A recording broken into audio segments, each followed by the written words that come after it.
about Bikeability, the charity that runs the Department for Transport's National Cycle Training Programme for school children. Last week, it produced a report on the topic of bike accidents and what caused them. Luckily, Emily Cherry is with us. Emily is a charity's chief executive. She joins us on the programme. Emily, good morning. Welcome to The Breakfast Show. How are you?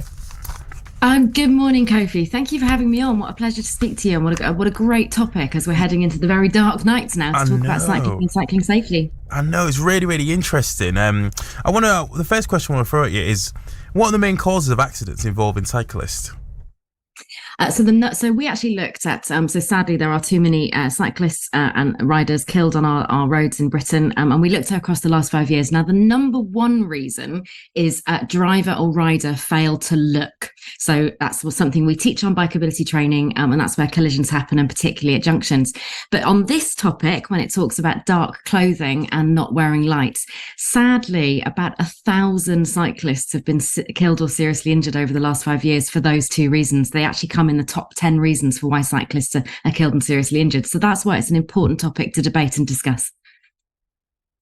Yesterday we had loads of messages come through actually about people saying, look, it's kids coming out of schools, not wearing helmets, haven't got high vis, haven't got lights on. Are you hearing stuff like this? And what needs to be done in order to give kids the proper information and education about staying safe on the road, staying safe and staying visible on the roads?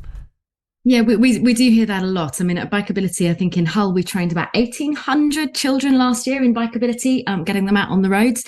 Now, your listeners may see a Bikeability course and they will see all of the children who come out on courses with us are recommended to wear a helmet, and they recommended to wear high vis as well. And there are some really funky, high visible clothing these days and funky lights. We do definitely recommend it. But I also know I'm a parent of a teenager, and that can be a battleground with getting them to wear that safety gear, but it's a much better way. If you're on the road, you need to see and you need to be seen, and that's the message we really give across to children. Now, this week in Hull, we've been covering the City Council scheme to give free bike lights to people spotted cycling in the dark without them. How much of a contributory factor is, cycling without lights or wearing dark clothing? Is this the thing that, I know you just briefly mentioned it, but is this the main thing that you guys are hammering into people? Like, look, light your clothes up, get lights on? It is massively important. So there are four top tips that Bikeability gives out to all of our riders, and that's adults as well who come through our courses. So it's observation, communication, priorities, and positioning. So that's making sure you are looking at, so failure to look being the number one reason why riders are killed and seriously injured. Communicate with drivers on the road. Make sure that you know who's got priorities at all the different kind of junctions and road positions that you want to. And then the number one tip and the number one thing that I learned when I did Bikeability is make sure you can be seen in the way that you position yourself in the road. I was interested in your introduction. You started talking about this is also drivers' responsibility to see cyclists too. Now we're seeing a lot of cyclists telling us they're getting more aggression on the road for cycling in the middle of the lane.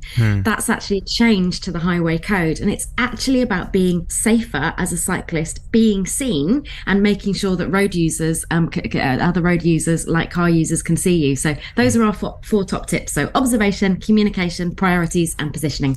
And do you think people in their 20s, or think people in general are ignoring this? Because my fear, when I do use my car, I don't use it that often, but when you see groups of kids on their bikes and they're on the road and they're on the pavement and merging, and usually you're seeing adults on their phone, sometimes they've got a can in their hand, they're sort of texting and drinking, and it's just like, everything you just said, observation, communication, priorities, and be seen, all of that just goes out the window. How do we make sure we can drive that message home? Well, I think the government's made some fantastic changes through the highway code, but it's been really poorly publicised, and we would urge them to do a big national campaign. We've all got a responsibility as road users. I'm a cyclist, I'm a car user, I'm a pedestrian. All of those modes of transport are something that I will use throughout the day, and I understand I've got a responsibility in all of those different road use to protect those who are more vulnerable. So as a motorist, I need to protect cyclists and pedestrians. As a cyclist, I've got a responsibility to protect pedestrians. So we've all got that responsibility to really act responsibly on the road and just live in a bit more harmony towards each other. I see a lot of aggressive driving. I see some aggressive cycling in this space. So let's all work a little bit more effectively. Remember, we're all human beings on the road, and protect each other. And just finally, Emily, you are advising all cyclists to stick to the national standard cycle training. Where can people find more details on this? So if you're just not a confident cyclist or you just like to brush up on your skills, you can come to the Bikeability website.